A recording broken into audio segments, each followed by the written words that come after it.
seen kids making straight F's in school who got into stock market investing and they loved it so much.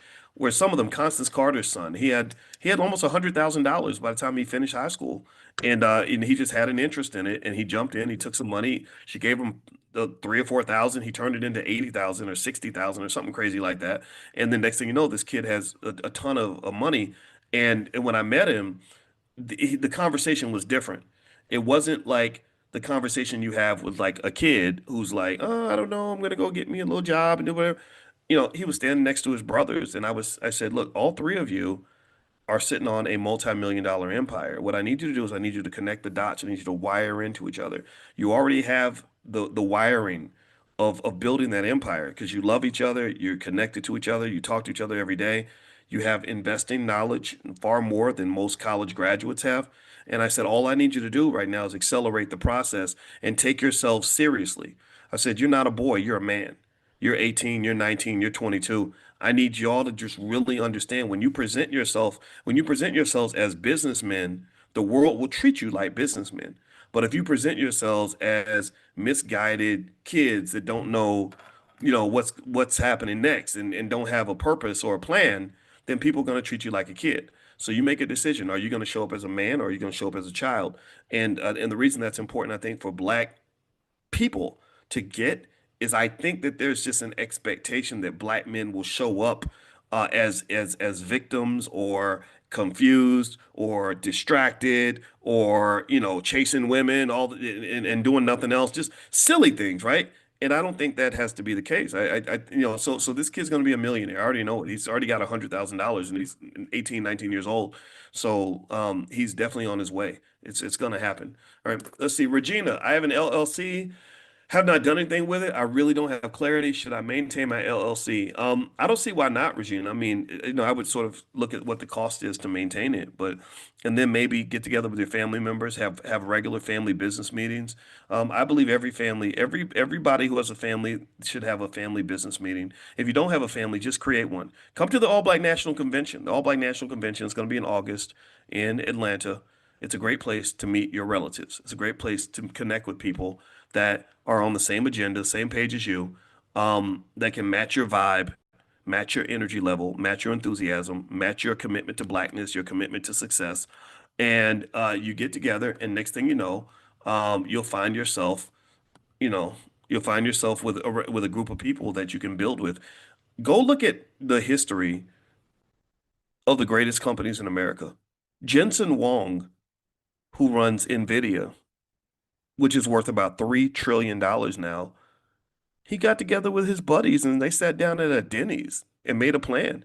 If you go listen to Jensen Huang talk about when he started NVIDIA in the 90s, he's like, I didn't know what to do. None of us knew what to do next. We just knew we wanted to have a business together.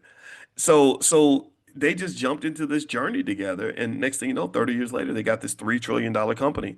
So if they can do that and create a $3 trillion company, then you could probably do this and create a $3 million company, right? It's not that difficult if you are committed and you're consistent and you're willing to pour into something. See, the things that you pour into, the things you invest in, are the things that are going to grow. Plants that don't get watered and don't get fed, they eventually die. Plants that get watered and fed consistently, they grow. You don't know what it's going to look like. Nothing's guaranteed, but you've maximized your probability of growth because you committed to pouring into this thing. So the same way you marry a person, you have to marry your dream.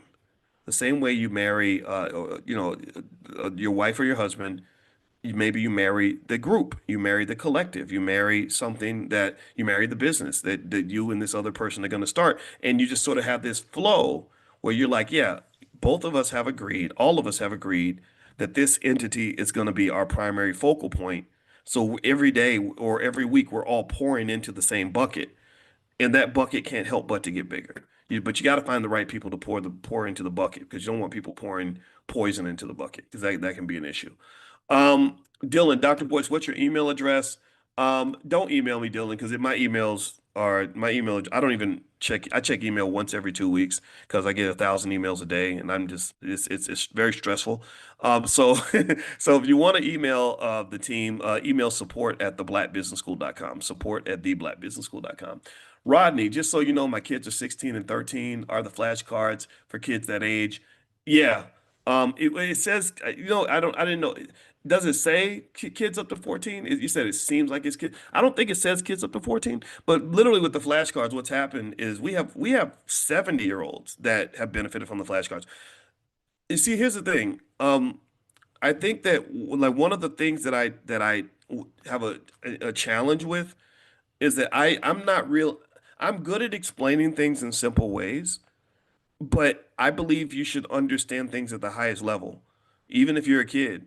So any kid who understands what's in those flashcards will have a financial literacy level that exceeds the average college educated adult. There are concepts in those cards and in the curriculum, in our Black Millionaires of Tomorrow curriculum, that MBA students don't know from Yale. I mean, this is not. I don't think there's any reason for us to assume that somehow, being black means we have to have a disabled curriculum or something, or like no. I said high expectations, right? So basically, if your kids are 13 and 14, um, no, there's definitely going to be stuff in there that they don't know yet. And I would encourage you to make sure that they know those things. And that's going to make a massive difference for them. I just can't tell you how much of a difference it'll make long term. Um, and by the way, the Black Wealth Mastery store where you can get all this stuff is drboycebooks.com. So feel free to go to drboycebooks.com. Tasman, can you do a video training on budgeting monthly expenses, or have you already done this? Um, you know what? That's interesting. We are working on some stuff on budgeting. I'll let you know when it's ready. We do have some stuff in place somewhere, but we're actually revamping some stuff, and I know that Ketchy, who's on our team, has just put together a course for the Ten Commandments of Black Economic Power. It's a digital course. And I think she might have emailed you guys about it. And I don't have a URL in front of me, but I'll grab a link and I'll text it out to you. Make sure you're on the text list for this class. Text the word morning to the number 87948. So text morning to 87948.